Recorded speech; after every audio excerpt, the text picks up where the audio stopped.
Latinx, a person of Latin American origin or descent, used as a gender-neutral or non-binary alternative to Latino or Latina. Latinx, we're black, we're brown, we're white. We're immigrants, we break binaries and cross borders. We speak all languages and are of all abilities, faiths, spiritualities, sizes, gender identities, sexual orientations, and documentation statuses, and we're here to stay. I'm Alejandra. I'm Ana. This is Latinx Mental Health Podcast, where we talk to therapists, researchers, artists, activists, and students about their experiences in the intersections of mental health and Latinx identity. In each interview, we aim to connect through our voices, our struggles, and our triumphs, as we sample a different herbal tea, just like Abuela used to make.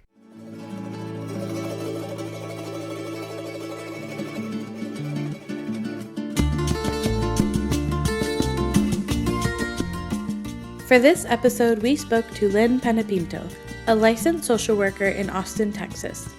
We drank iced lemon balm tea with pineapple and passion fruit, and talked about the nuances of Latinx identity, the concept of cultural distance, and her research entitled Mapping the Landscape: Intervention Services for Child Sexual Abuse in Lima, Peru.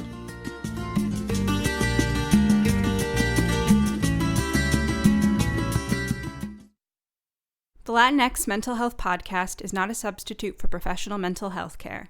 We encourage you to seek resources and support in your community. This episode contains discussion of child sexual abuse, so keep that in mind while listening and take good care. Hey Lynn. Hey Anna. We're so happy to have you with us here today. I'm happy to be here too. Hey Ale. Hey, it's good to see you. You too. So we're going to get started with the interview, and we're going to start with a question about your background and how you became a social worker. Yeah. Well, thanks so much for having me join you all today. As far as my background, let's see. So I'm from Philadelphia, and I have worked in different social service jobs for a while now, I guess about 10 or so years. I got my undergrad degree in psychology and Spanish, and I've always really loved working with kids and families. That's been a big interest for me. I also started learning Spanish when I was 14, so a lot of my jobs have involved working with Spanish-speaking immigrants and communities. And when I think about why I was interested in social work in particular, just thinking about my upbringing and different jobs that I had and different academic areas that I was always interested in, I think it just kind of led me to that path. So I would say one of the things from my background is that I was raised Catholic, and even though I don't identify with a religious affiliation now, that introduced me to this world of community service and just getting to know different communities, and I think that really evolved for me into my understanding of social justice and has changed along the way. But I was always just really interested in the human condition and the human mind and why injustices exist, and through exploring that kind of led me to social work. And I think another area that led me to social work is just that I was always interested in issues that affect women, and that led me to learn more about sexual violence in particular, and that's been a big part of my academic and professional history thus far, learning about sexual violence, and then before grad school also working specifically in the field of child sexual abuse and coming in contact with a lot of social workers through that led me to want to pursue that as graduate degree and current profession. Yeah. Thanks. Can you tell us a little bit about grad school for you? Yeah, absolutely. So that was what brought me to Austin in 2015. And I knew, like I was saying, I knew for a while that I was interested in social work. But I felt like I was also looking for something a little bit more in addition to that. So I ended up studying social work and Latin American studies and felt like that was really a combination of my two passions. So prior to coming to Austin, I had some different experiences in Latin America and lived in Peru for a while, and that really just made me interested in being able to study Latin American studies and pursue different research interests related to Latin America. So through that combination of social work and Latin American studies, I got to pursue not only clinical social work, but also research, which I got to do in Peru. And I just think it was a really good combination for me to be able to combine those two. Yeah, fun fact, Lynn and I were the first two people to ever do this dual degree when it was created. And I'm very grateful that someone very awesome and nice was the one to do it with me, because I remember just thinking about not knowing what it was going to be like. And it's pretty cool to still kind of see that the people who do that degree, and we've already had Anayeli, who is also doing it on the podcast, really do have a cool way, I think, of blending social work and Latin American studies, research and practice, and all these different intersections that I think are super fascinating and really important to be doing in this field. So what was it about Peru in particular that drew you? So I guess I should say that my first experience in Latin America was actually in El Salvador, and that kind of opened up my interest in the region in general, and really led me to learn and explore more about the connections between the United States and Latin America and the very problematic ways in which the U.S. has intervened in Latin America. And I then just wanted to explore a different area of Latin America. And I was really interested in Peru after just learning a little bit about it in some classes in undergrad, and really interested in the diversity of the country with having a very significant indigenous population. And, there's a lot about different parts of Latin America that I'm interested in, but I really just kind of landed on Peru as a place that I wanted to get to know. And when I first went there, I started out doing volunteer work and then quickly learned about the problematic history of international volunteer work and became disillusioned with that and felt like I wanted to explore the country in a different way and get to know the people in a different way. So that then led me to study. I began a graduate degree there at a Peruvian university, which was a really interesting experience for me and led me to some different work opportunities with kids and families. And I felt like I learned so much about this rich tradition that exists in really a lot of Latin America of activism and resistance and resilience that I saw so much in Peru. And it just led me to want to stay. I did a lot of back and forth between the United States and Peru.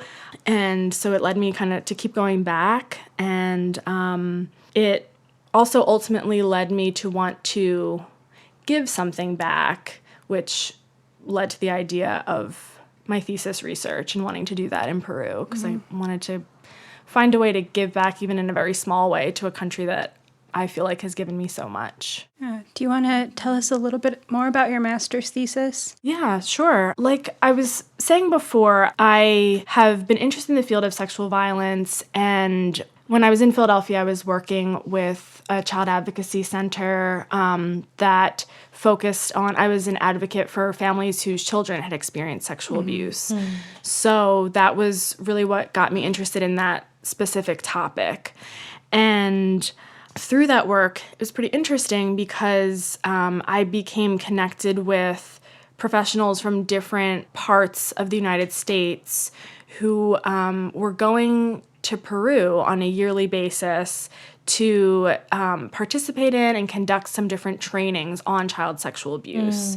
So while I was still in Philadelphia, but I had been to Peru before that and spent time there, I was learning about these interesting connections and this movement that other service providers were telling me about, that, Peru is doing a lot to really address child sexual abuse. And it's really interesting the way they're conceptualizing it and working on this issue. So that just sparked this idea in me of, I wonder, since I'm working in this field in the US, I wonder what this is like in Peru. I wonder how people are thinking about it. I wonder how service providers are addressing it and what any of that looks like. I would also say that on a more personal note, just having been in Peru and hearing stories from my friends about experiences of sexual violence as children and adults, that really influenced me to want to understand what can people actually do when this happens to them? Where would they go for support? Right. And I wanted to learn more about that. So I, once I did start the master's program that Anna and I both did, and I was thinking through ideas for my thesis, I decided that I wanted to interview service providers on what services exist. And I also, in addition to that, wanted to get the perspective of what some families go through in seeking services and navigating systems. One thing that I am very adamant about saying is that I did not want to study child sexual abuse in Peru because it is more common in Peru or because this is some phenomenon that only happens there, because child sexual abuse happens everywhere, and Peru is not some special exception in that regard. For me, it was really about being able to study an issue that I care about in a place that I care about and be able to center the Peruvian context and the Peruvian voice in that, because we don't see a lot of research that centers, what is Peru doing about this issue? Have you seen, I'm sure you've seen it, but just a quick aside, because this is sort of my only introduction to sexual violence in Peru. There's a beautiful movie that was made, and I'm sure you've seen it, Lynn, called La Teta Asustada. And I would recommend anybody go and see it because, one, it's beautiful. And two, it was very informative and opened my eyes because I don't really have a context for Peru. And also, I'm just a big fan of Latin American movies. Like, Latin America creates some really, really beautiful films. But the La Teta Asustada, it means literally, well, in English, it's kind of a weird translation, but it means basically the scared breast. And it's about how fear is sort of transmitted to the child of somebody who's been sexually assaulted, and so the continuation of that trauma and how it impacts generations. And there's all sorts of metaphors, and get up if you can, and I don't think you will regret it. Yeah, I appreciate you bringing that in. I think that's a really important film and really interesting. Yeah, I'm curious because I know in your thesis you talk about both what service providers thought, and then you were able to do a case study with a family, and that they kind of have these different perspectives, right, on the issue. And I just wonder, I think there's a lot of perceptions of child sexual abuse and what it is and why it happens, and like you mentioned, where it even happens, that it's oftentimes with topics like this, I feel like they can get covered up really easily in societies. And so I wonder if you could talk about some of the differences in how different people perceive the causes of sexual abuse. Yeah, definitely. Well, one thing that I noticed right off the bat is that there seems to be more attention being paid to sexual abuse when it occurs outside of the family. So more of the idea of sex trafficking, child sexual exploitation. Right. There's a lot of research and funding that's being funneled into that. Especially right now, actually, in Texas, there's a ton around trafficking specifically. Yeah, and I would say that's part of what I observed and heard about in Peru as well, in the way that people were talking about kind of key players and key organizations doing the work. They seem to focus really heavily on that area of sexual violence. And in terms of the interviews that I conducted, I interviewed service providers with different backgrounds: lawyers, nurses, social workers, psychologists, and then some administrators from organizations that were both governmental organizations as well as nonprofits. And one of the key findings with, the way that we were talking about causes of child sexual abuse was that it had a lot to do with how providers were conceptualizing the communities that they work with and the clients that they serve. Mm-hmm. For example, services for child sexual abuse, and I should also add that I was doing my research in Lima, so that's just one part of the country, and I was in the Cono Sur of Lima, so the southern cone area, which is on the outskirts, an area with a lot of resettled indigenous communities, an area that has a lot of poverty, and services were concentrated in those areas of higher levels of poverty and more indigenous community members. And in speaking with providers about their work, they often spoke about their clients as not knowing about sexual violence, not understanding sexual abuse, not knowing what it is and how it's different, for example, from showing affection or having a different type of relationship with someone.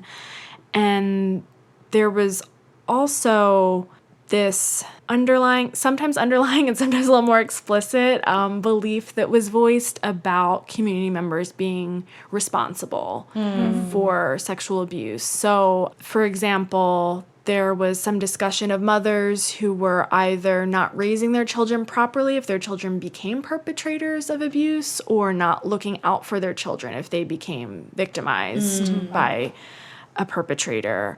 There was also discussion of child sexual abuse occurring more frequently in areas of lower socioeconomic status, perpetrators having mental health problems, and I heard a lot of discussion of indigenous communities normalizing violence. And just that this is what happens in those communities and this is what they're accustomed to. So there was a lot of this seeing clients as really different and as other. Yeah. And that definitely influences the services that are created and delivered. And the way I saw that progression of how this impacts the services was really that there was a lot of emphasis on educating community members and also seeking justice through the criminal justice system, so ensuring harsh penalties for perpetrators and punishing in that way.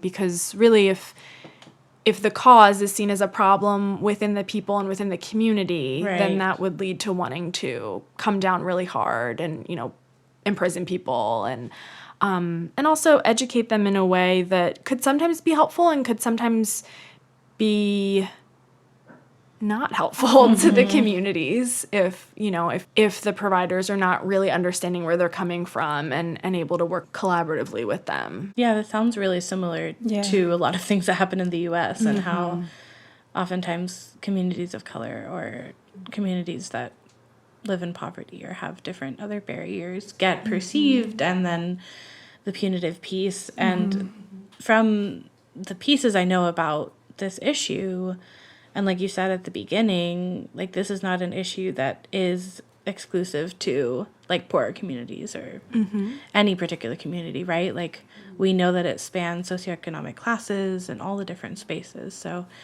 it's interesting how that experience really seems to mirror the one that we see in the U.S. a lot of the time. I think there's this perception in the United States, like that people who identify as Latinx or who are from Latin America are this like big homogenous group, and that there's no racism there, and that we're all just people of color, but that isn't true. And I think we try and make that point, even in our introduction, that there are so many different experiences, and there are white Latinos, and there are Black, indigenous, Black, Latinx folk. Yes.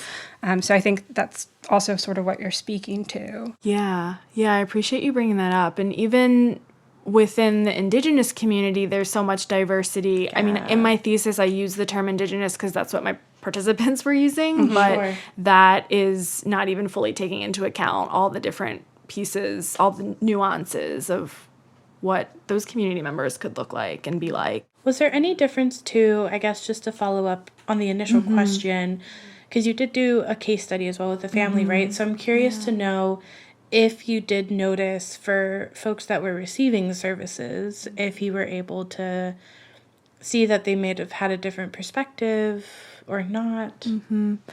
Yeah, I noticed that with the case study that I did, I spoke to a mother whose daughter is a survivor of sexual abuse, and the mother initially spoke about really wanting the perpetrator to receive a guilty sentence and really wanting this criminal justice process to play out and send this person to prison. But she really did, interestingly, change her tone and the direction of the conversation because she talked a lot about how she was treated by service providers in trying to seek support for her daughter. And she talked about this feeling of blaming herself. She talked about feeling alone in the process. And she talked about just being flat out disrespected by people, by service providers that she was approaching for support. And so I think that, you know, on the surface level, there were a lot of similarities in this idea of what justice could look like and what needs to be done about child sexual abuse. There's, you know, those similarities between the providers talking about wanting to enact policies that will ensure these harsh penalties for perpetrators, and the mother was, you know, voicing that she wanted that as well. But in digging a little deeper, I think it's important to really pay attention to what she was saying about this need for a different type of treatment and different interactions with service providers. And that really led me to think about, you know, if it came down to it for this family, I wonder, would it have meant more to them, or maybe not more, but just as much even, if they had some compassionate and respectful treatment throughout the process? Would that be just as valuable or more valuable than securing a guilty sentence? You know, how would that help with this family's healing? And what would justice really look like for them? Yeah, and justice being how you're treated in the process, not just some legal outcome. Yeah. As a side note, I'm curious to know, because I think restorative justice is being talked about more and more, but I haven't heard about it being used in the realm of, like, sexual violence specifically. I'm just wondering if you have, or as you're saying, like, what different types of justice can look like. That I'm curious about that. Yeah, I did some reading about it through my thesis research and did hear about it being used in different parts of the world, also areas where there is a larger Indigenous population. And I wasn't aware of any of that going on in Peru, at least at the time I did my thesis research. But I remember writing about that a little bit in my thesis. What would something like that look like there? Would that be a useful practice, and how would people respond?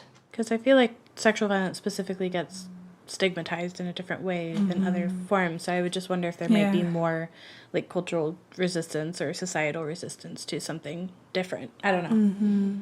Yeah, I think that's a really good question, and I think that it deserves more exploration because I think there is still a lot of resistance in many places because, like you said, sexual violence is looked at differently from other forms of violence and generates a lot of shame. Yeah.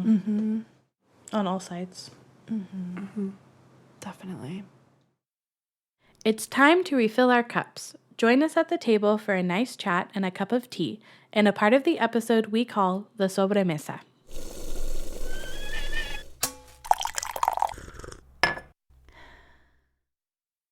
So for this Soba de Missa, we wanted to talk a little bit about our creative processes and how we use creativity to get out of our own heads and to distract ourselves from the horrible things that are happening in the world. Which is valid. I mean, I think a lot of my creative work is coming from a place of distraction. I don't know if that's the healthiest approach, but I think that, I don't know if that's where all of mine's coming from, but I do think that's valid. And I think that regardless if it's benefiting you, like if it's making you feel more connected or making you feel more grounded or making you feel less overwhelmed or depressed by the world, and that's amazing. So I don't know that and Paloma agrees with me. Yeah.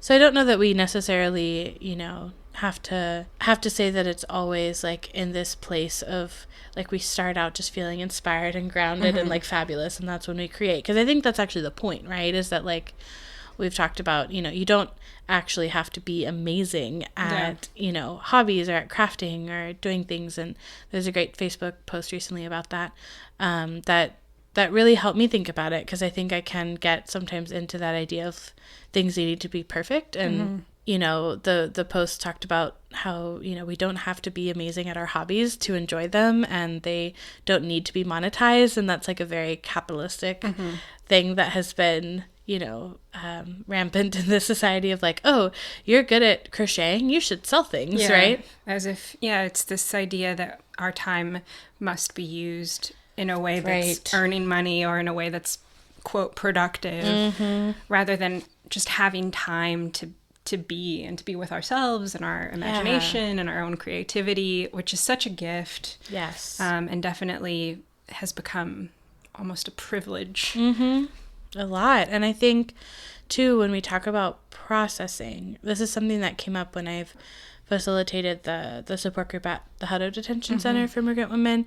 We started to get worried because, we would go in with our crafty arts and it would be a really good experience, but oftentimes we'd run out of time to like talk at the end. And so we'd go to Eva and say, oh, we didn't have time for processing, like at the beginning. And I loved her reframe of the entire time they were like crafting and drawing and all of that was processing. Yeah. And it doesn't have to be out loud and with other people and, using words, right? And I think that's one of the beauties of it. And we can do it when we're not feeling great. And that is part of processing.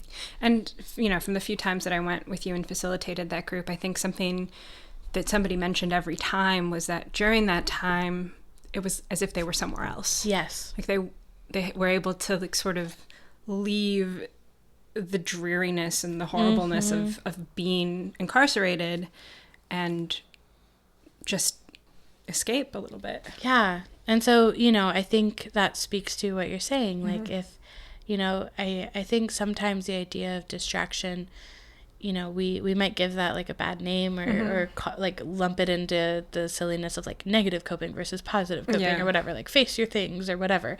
But I think that it's all processing, right? And it's all important because, one of the signs of burnout and secondary trauma is actually losing creativity. And so to me, it's always been like, I have to also embrace my creativity and have that be central to my life in whatever way that shows up, because that's also how I'm like stay human and connected and like make sure that I'm not so far into burnout ever that I can't access that part of me. Yeah. So tell us about your butterflies. Because I love them.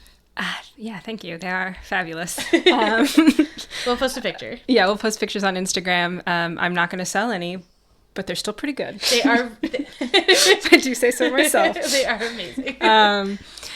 So I guess a little disclosure. I've been in a bit of a flare-up with my rheumatoid arthritis for the past few months, and it's been kind of hard for me to work or to leave my house all the time. So it's very frustrating, especially if you're somebody who just likes to do a lot of things. Yeah. And has always been a bit of a busybody. So something, and I don't even know how it occurred to me. I was literally just kind of, maybe that's the gift of doing nothing. Right. I wasn't doing anything. I was just kind of sitting like thinking. And then this idea to make these paper mache monarchs came into my mind. And so I started making these small monarch butterflies out of cardboard and Mod Podge and paper mache and acrylic paint. And then kind of created this installation on my wall of this sort of, what do they call them? Like family of butterflies or school? Yeah. I don't know. I like family. Yeah, whatever. Go with that. Whatever. Migrating butterflies Sure. kind of like taking over this wall. And it's been a great way to pass some time, and something sort of beautiful came out of it.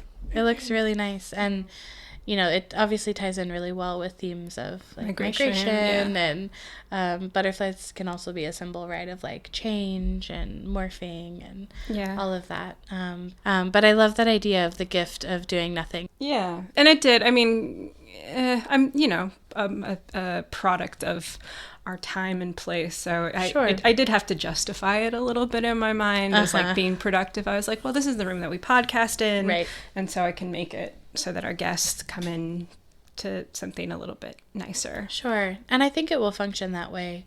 And I definitely have been reflecting ever since I saw that of, what would it be like to think about something that has always sounded fun for me to do creatively, but like I might be more scared because I don't know how to do it, and like embracing that, right? So I feel like that's a fun thing to think about too. And I think anything that gets our brains and our bodies moving, and that creativity, I think, just comes from a different channel than everything else. At least I feel it differently, and I think having something that is like relaxing and that is beautiful in the end, right, I find that really hopeful. Right. Well, the act of creating for me is the closest thing I have to spirituality. Yeah, I like that. And that in the midst of all the craziness and all of the things that could get us feeling down and maybe like not wanting to even get up in the morning, that having things like this that are really rewarding and beautiful, I think it helps to contrast, right? And process through what we're experiencing. Yeah, so all that to say, it's okay to not know what you're doing. It's okay to get your hands dirty. It's okay to create something that you think is hideous, because part of it isn't just the outcome, right? The process is just as important. And eventually you'll make something that you deem beautiful or worthy or whatever. But beauty is in the eye of the beholder. Exactly. Beauty is in the eye of the beholder. But I think we both kind of want to just give some permission to be creative and to make mistakes. And to try new things and maybe reclaim some of that intuitive creativity that we're all born with, and figure out what speaks to you. Yeah. And it doesn't have to be perfect. So nothing is. Exactly. It's a better reflection of the world when it's not. And now back to the interview. In the world of social work, we talk a lot about the concept of cultural competency, and it does kind of feel like a word that's sort of bandied about and doesn't really mean that much. And Anna and I have had a ton of conversations about this, and like, what are the right words, and how do we do this, and what does it look like? But I'm interested to know if that conversation is happening in Peru, and if it is, what does that look like? I think that the conversation is really different in Peru because the concept of culture and the concept of race is really different. And I haven't specifically heard about this idea of cultural competence. So something that I wrote about in my thesis was this idea of cultural distance between providers and clients. And I'm not sure if people would call it that, but I think there is some acknowledgement that, once again, that there's a lot of differences between providers and the clients that they serve. Right. I'm not sure how much is being done to rectify that, but, I noticed that the providers I was talking to came from really different backgrounds, geographic backgrounds, as well as academic backgrounds, socioeconomic status. different backgrounds in a lot of ways from clients. And I think there was some recognition of that, but once again, I'm not sure what was really being done to bridge that distance. Yeah, I like the use of that word distance, right? Because it does sort of, there's not necessarily anything hierarchical about the idea of a distance between people. I think that there's something nice about that in terms of conceptualizing. Yeah. So here we talk about like a conversation that's happening is around getting more service providers who look like the people they serve. Is that a conversation that's happening? That was not a conversation that I heard about. So I don't want to say for sure that it's not happening, but that didn't really come up for me throughout this research project. And yeah, I definitely think that I didn't hear a discussion of like, it needs to be different, or we need to change in this way. Yeah. And because I was thinking about this recently, that it is very much a structural issue. It's not about the individual providers. Right. Because the providers that I met with I could tell that they were very hardworking, very dedicated to their work, and I was really careful in my writing process to not be placing the blame directly on them. I think that it speaks to, again, the structural issue of how are providers being recruited and educated. Yes. It goes back to definitely the funding for the institutions and organizations that are addressing this problem. But I don't think that the individual providers, from what they were voicing to me, they were not specifically saying that this is something that we need to work on and this is something that we want to do differently. I think that they were more focused on kind of working within the system that they're in and doing what they can in their role. They spoke a lot about wanting to improve in different ways and wanting to get more training, and they actually spoke about wanting to get more interpreters for indigenous languages, because the providers that I spoke with were primarily Spanish speaking. There was one who also spoke Quechua, but they were talking about that. So that was a cultural competency issue that did come up, but I didn't hear so much talk about recruiting providers from the communities that they're working with, or really, again, just bridging more of that distance between providers and clients in that way. And I guess I don't really have a good sense of how many people are actually having this conversation here in the States, because I admittedly live in a bit of a bubble, just with who I grew up with and who I hang around with. And so this is a very normal conversation in my circle, but my circle doesn't look like maybe the wider range of experiences. So, if you could go to any place here in Austin, any social service agency, and who knows? Right. Well, and there's a lot of difference in all the different ways we can think about diversity between different organizations. I just found out about one recently, an intern who's bilingual at the Y, where I work, was thinking about doing that for their next field placement. And I didn't realize that this agency didn't have any bilingual staff. And it's kind of one of our counseling agencies in Austin. And I was like, how is that possible? It really surprised me. But I think it shouldn't necessarily surprise me, but it did. And even in, our school of social work, but I know this is true in a lot of others, right? Like, a lot of the piece around talking about recruitment of diverse students is not necessarily what actually ends up happening. Yeah. And I think what's coming to mind for me too is the perspective that is taught to service providers, or the perspective through which teaching happens. So thinking about how we're taught in our classes in the master's program, and how much of that was taught with the assumption that everyone in the room held more privilege and had that distance from the clients they would serve. And that's like the assumption through which social work was taught. And so it's making me think, I don't know what that's like in Peru, but that always bothered me, because I knew myself and other people in the room who could very easily end up working with a client who held more privilege than us in other different ways. And that kind of shifts the way in which it was being thought about at least in my mind, but that wasn't the conversation we were having.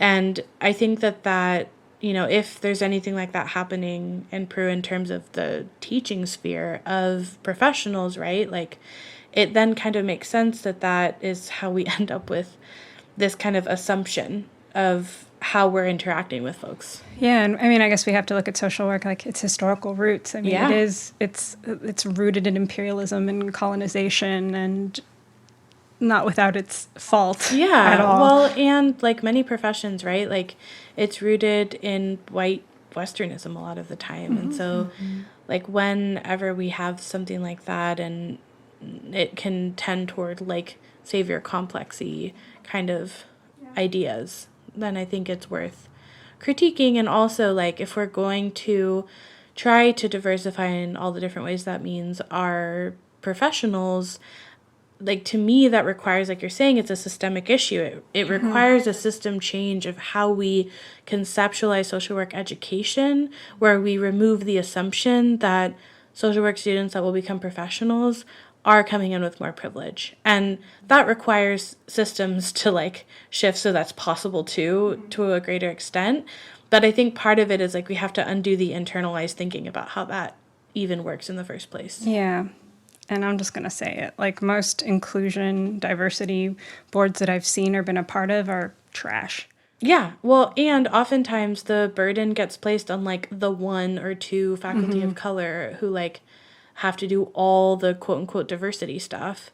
And when I keep saying diversity in all its different forms, like, I don't think there's enough attention paid to, like, diversity of gender identity and sexual orientation and ability. I mean, we've talked about how that's just like not a thing that gets respected at all. And I think most of the time it gets conceptualized in this much more limited sphere of race, and we're not even doing well in that sphere. So it's like we have just so far to go in terms of, people being able to really feel like they have access to this. And I think the other piece, not to get too far off into a tangent, which I am. Which we do. Which I do. This is one of my favorite rants. But I think the other piece, too, is, like, this kind of mentality that we were just talking about, and I know we've talked about, Lynn, a lot, too, of, like, what the potential is for a social worker, and how it's like, well, we're guaranteed to not make enough money, and we're just going to struggle so hard to make so little. Yeah. And it's like, okay, so then we want to take people and say that we need to, like, bring everyone into the profession. Well, not everyone can afford to not make enough money. So, like, you have to be able to shift the way that social work is viewed and the earning potential for social workers and all of those pieces in order for people to actually feel like, oh, I can afford to be part of this field. And just another thing to add on to that is the literature and the research and so many of the trainings that providers referenced were from the North American context and the European context. So if that's what's happening here, if that's the conversations that we're noticing here, then, they're also learning from that and incorporating that into their work and their field. So, we're going to see those similarities, in ways that we're falling short in the profession. If, those are kind of the lessons that people are trying to apply, then yeah, we're going to see similarities. Totally. Trickle down at its best. I'm curious to know, too, because you are a social worker here, and then you did all this research in Peru, and I just wonder how some of what you learned in your interviews you apply to your current work, or if you'd like to talk about your current job and how you think about all these issues here in Austin. I turn over those questions a lot in my mind. And I do think that the work and the research that I did in Peru really does influence the work that I do here. And there's some important lessons that definitely carry over to this context. I think starting with the most personal level is this project and many of the other experiences I had in Peru really pushed me to look at my own identity and positionality, and specifically as a foreigner going into Peru, as a white woman going into Peru, what is my role how do I navigate my status as an outsider, but as someone with privilege? And how am I being respectful of the communities that I'm coming into contact with? How am I really honoring their knowledge, their contributions, and not imposing my beliefs or this is the way we do things in the US, right? And I think that those lessons are really important in any context, especially as social workers. I think the idea of seeing our clients as individuals with unique experiences, but also recognizing the broader context that they're coming from. I think respecting them as experts in their own ways is something that my research and time in Peru really pushed me to do. And also just how to earn trust from people when you are different from them. Again, when you're an outsider or foreigner coming into their community, or starting to work with them. So in my current role, I'm a bilingual therapist with survivors of violence and abuse. So I'm still in this field of talking about sexual violence, domestic violence, other forms of abuse. And since I'm working with a lot of Spanish-speaking clients and a lot of immigrant clients, I'm constantly navigating, how do I build trust with this person? How do I avoid either over generalizing or stereotyping about the culture that they're coming from, origin, or anything along those lines? And how do I constantly remain aware of my own privilege, once again, as someone who's working with Spanish speakers, and I don't identify as Latinx or Hispanic. So that's an important thing for me to constantly be reflective of and to be aware of, how I hold space with people, how they feel in a space with me. So I think that this work and this project really taught me a lot about that, especially when we're talking about a topic as sensitive and personal as sexual violence. Just to kind of continue with that for a second, is that I think that self-reflection and awareness is really important, as you both are well aware, because not being able to connect with and understand our clients and have them feel like they're in a safe space and that they're respected by us is definitely a way that providers can perpetuate violence if we're not understanding of that, the power differential or the differences, or just understanding of the client's context and their life experience. It's, as we know, it re-traumatizes, it re-victimizes, and at the very least, it creates, disconnection and people just not wanting to seek out services. But, at the other extreme, again, it re-victimizes people when we're talking about violence, and if we're not able to be understanding and create that space for them. Are there any other implications from your thesis research that you apply to your job currently, or that you think about when you do work here in the States? Yeah, absolutely. I would say that in talking about the topic of sexual violence in particular, I am always coming back to this question of what is healing and what is justice for the clients that I'm working with. How can the organization that I'm working with promote that? And how is that just different for each individual? So that's something that I try to take into my client interactions, it's going to vary, right? What people find healing and what they consider to be justice. I also think a lot about the ripple effects of violence and how something that I noticed in talking with people in Peru, and that I absolutely notice in doing this work in the US, is that it's not about just one incident of violence and how that affects one person or even one family or one community. Like you were talking earlier, Alejandra, about that intergenerational piece of trauma and violence, and how, again, thinking specifically about sexual violence, but other forms of violence too, that affects so much more than just one person.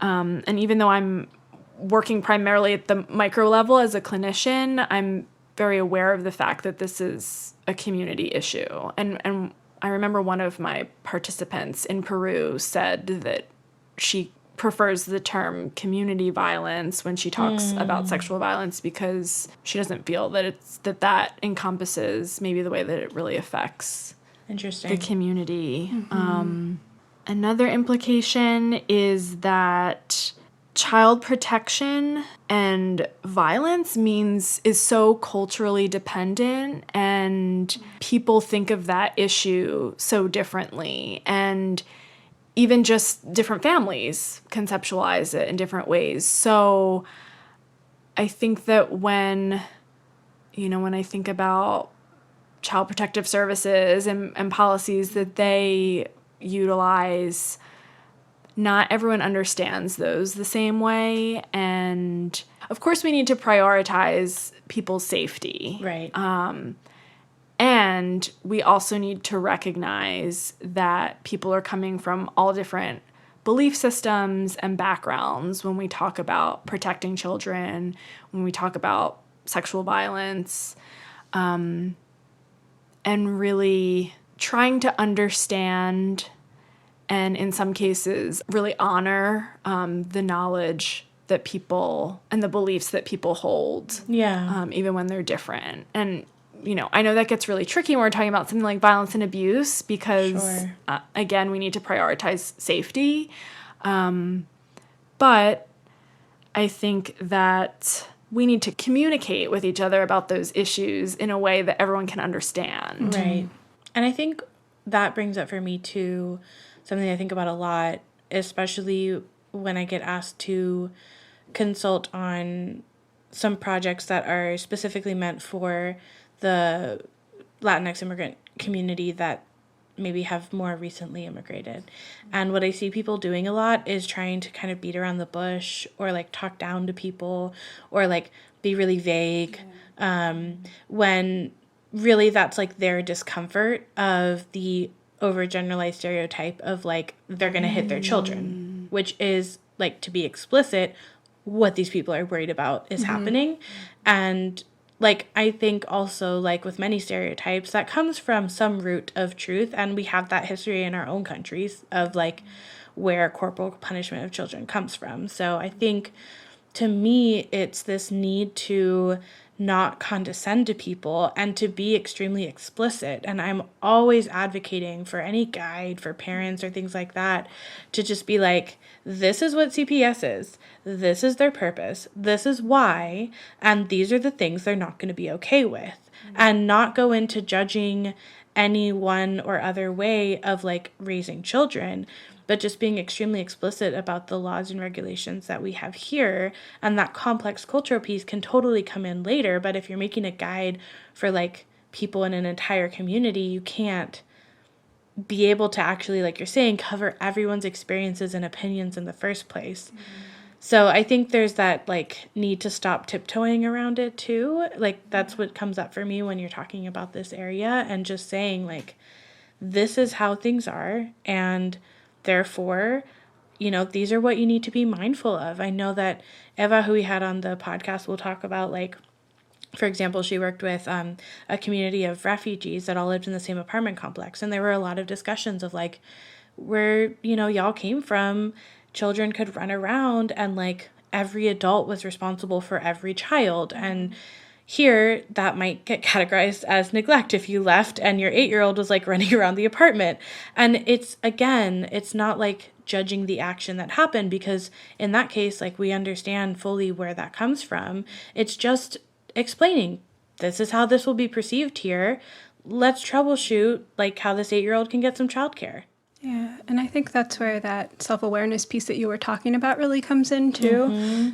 Because if you're not aware of your own biases and racism, then it's harder to do what you're saying. Right. It's harder to like be really upfront, and it's okay to have like, you're not going to not have those ideas by Everyone trying. has biases. Yeah. Everyone has biases. Part of We've being all human. heard the stereotypes, but knowing that can be really powerful and useful tool when working with other people.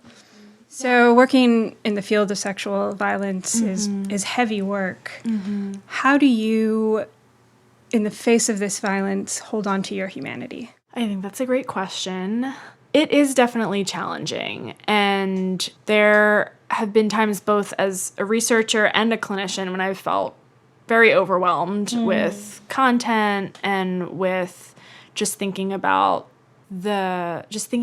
how enormous this issue is. When we talk about violence, it's like, how are we going to combat an issue this big? And that is very overwhelming at times. One thing that's important to me is reminding myself of the strengths and the resilience of the people that I work with. I think that's something we should be doing all the time, especially as social workers in any capacity. But I've had some really wonderful supervisors who remind me that, the people I work with have been through a lot, and they also kind of provide some more perspective for me about I'm not the be-all, end-all for all of my clients, so I don't need to absorb and take responsibility for everything that they're going through. Right. And I think that's just something we continually work on and try to practice as social workers. And I also do feel that being a clinician, sometimes it can feel like things are moving so slowly, or since we're working, one-on-one or in smaller groups, that we're having a smaller impact, which I absolutely think that clinicians do have an important impact. And I also think it's important to feel like we are doing something at the systems level, at the macro level, to advocate for issues that we care about, and to find strength also from our community that's doing advocacy work. So I do some, just on a volunteer basis, I do some community organizing that I think does give me a sense of I'm also working on a higher level of change, as well as, the individual work I'm doing with clients and the family and group work that I do, which is still important, but also feeling like I can be involved in other ways. It's just been really therapeutic and helpful for me to be involved in different ways in my community. And I think you're a good example, too, of someone who, I know, knowing you, that not all of your community organizing is also related to the area of child protection or sexual violence, that you do organizing in a lot of other topics. And I think that's just worth noting, as your whole world doesn't have to revolve around one issue, and that can actually be oversaturating sometimes. And so I really appreciate that, you do bring kind of your different energies in different spaces. And I think it's really cool to see, a lot of the social workers we bring on this podcast who are able to kind of figure out that balance for themselves of doing maybe more client work and also figuring out where they fit into the advocacy piece. And I think that that's, for me, the epitome of social work. So I think that's really cool to think about, that a lot of your work in organizing spaces is around all kinds of different issues. And I wonder if that also maybe brings something for you, that it's not kind of like you're always thinking about sexual violence 24/7. Yeah, I think that's a really important piece of it, that I remember early on when I started doing this work that a supervisor said, remember to have some variety in your work and not everything needs to be about this one topic. And I think those are very wise words. And yeah, I definitely agree with you that it allows us to use different parts of our brain and ourselves, and just brings a different energy into our lives to be talking and thinking about and organizing around different issues. And this is kind of going back to the other question about my humanity, is just that something else I do is that I journal a lot. And I think that that's just, writing is really helpful for me in kind of coming back to myself and processing different emotions that come up for me in doing this work. Awesome. Yeah. Is there anything we didn't ask you about that you would like to talk about? No, I think we covered everything. All right. And so we come to our final question. It's been a great conversation. Thank you for being here. Thank you, Lynn. Yeah, thank you. But yeah, so we ask this of everybody, and it's my very favorite question, although I enjoy all of the questions. Yes. What is your favorite herb or tea? I would have to say that an herb I really appreciate in general is rosemary. I like to use that a lot with cooking. And for tea, I really like teas with mint. And I'm really liking this lemon balm flavor that you all shared with me. So Yeah, great. It grows like a weed here. So if you put it in a pot, it'll take over and you'll have tons. All the lemon balm. A little tip for the listeners. Well, thank you so much for joining us and talking about your research and your work. I think it's really important, and it gives us a really great new perspective on the podcast. So thank you. Yeah, thank you as well. I enjoyed being here with you. Thanks for listening to this episode of the Latinx Mental Health Podcast. You can follow us on Twitter and Instagram at LatinxMHPod, find us on Facebook and YouTube, and subscribe everywhere you listen to podcasts. Hasta la próxima!